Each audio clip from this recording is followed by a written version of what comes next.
Hi friends, welcome back to Abhiram vlogs 786. Please subscribe to my channel. ఇవాళ recipe వచ్చేసి కీరా దోసకాయ.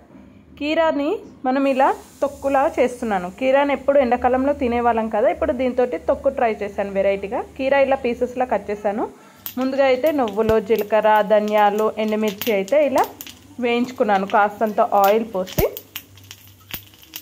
నెక్స్ట్ ఇందులోకి మనం ఇంత జీలకర్ర కూడా యాడ్ చేసుకోవచ్చు.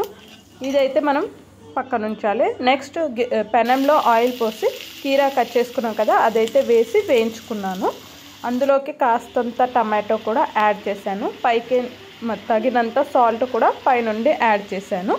ఇప్పుడు ఇదైతే మగ్గడానికి వదిలేసేస్తున్నాను.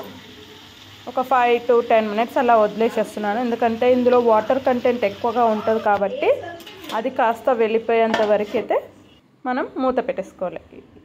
ఇలా నువ్వులు, ధనియాలు, జీలకర్ర, ఎండుమిర్చి అయితే తీసుకున్నాను. ఇప్పుడైతే కీరా మగ్గింది. కీరా, టమాటా, ఇందులోకి కాస్తంత పసుపు, తగినంత కారం అయితే యాడ్ చేశాను. ఇప్పుడు ఇది ఇంకాస్త మగ్గనివ్వాలి. ఒక 5 minutes ఇలా మగ్గింది కదండి. ఇవి ఇందాక మనం పక్కన ఉంచింది మిశ్రమాన్ని ఇలా పేస్ట్లా చేసి పెట్టేసేసుకున్నాను. ఇప్పుడు ఈ పేస్ట్లోకి మనం పోపు దినుసులు యాడ్ చేద్దాం. మినపప్పు, శనగపప్పు అయితే జీలకర్ర ఆవాలు వేసి అయితే నేను ఇలా కలుపుతున్నాను. ఇందులోకి వెల్లుల్లి రెబ్బలు కూడా యాడ్ చేస్తాను. పచ్చిమిర్చి, ఎండుమిర్చి, కరివేపాకు అయితే యాడ్ చేస్తున్నాను. పచ్చిమిర్చి కాదండి.